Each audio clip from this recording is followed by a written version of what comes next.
4 years before America got involved in World War I, France and Germany were fighting, and they had an unofficial Christmas truce in 1914.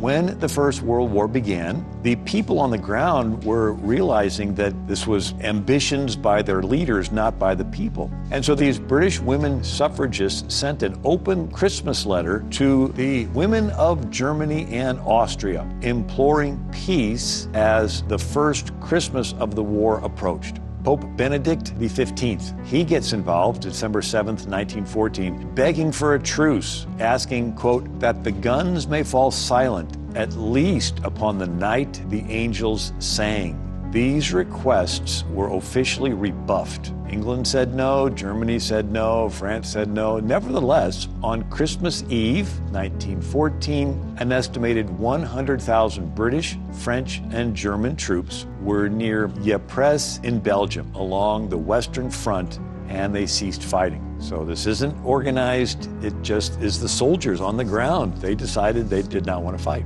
German troops started decorating their trenches with Christmas trees and branches, and they put candles in the branches. And then some began to sing Stille Nacht, Silent Night, as this was one of the Christmas carols that soldiers on both sides knew. Silent Night. It was written a century earlier by a Catholic priest, Father Joseph Mohr, with a melody composed by Austrian headmaster Franz Xavier Gruber. The song originated on Christmas Eve in the year 1818. It became such a popular song that Silent Night was translated into over 44 languages. So they were singing this across the line, and the 1914 unofficial Christmas truce continued as the soldiers from both sides started shouting Christmas greetings to each other. C. Ernest Furneaux of the British Rifle Brigade wrote a letter to his parents of this Christmas truce. He said, about 5 o'clock on Christmas Eve, the Germans started lighting up Christmas trees in their trenches. We took no notice of them until they began to sing.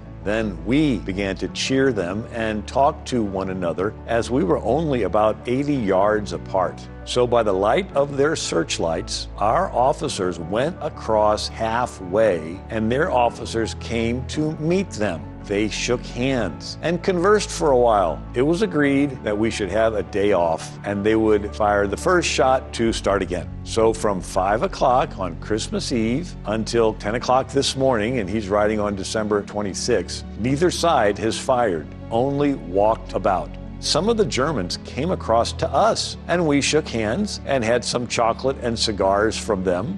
Venturing across the no man's land, they recovered bodies, and they held a joint burial service. So here the fighting is stopped, and they had the Germans and the French and English having a church service. Lance Corporal Imla of the Gordon Highlanders wrote in a letter to his father, our padre then gave a short service, one of the items in which was Psalms 23. Thereafter, a German soldier, a divinity student, I believe, interpreted the service to the German party. I could not understand what he was saying, but it was beautiful to listen to him. The service over, we were soon fraternizing with the Germans just as if they were old friends. The Hertfordshire Mercury, a newspaper in England, published January 9, 1915, a letter from British rifleman C.H. Brazier. All through the night, we sang carols to them, and they sang to us to follow his example. On Christmas Day, we all got out of the trenches and walked about with the Germans, who, when asked if they were fed up with the war, said yes, rather.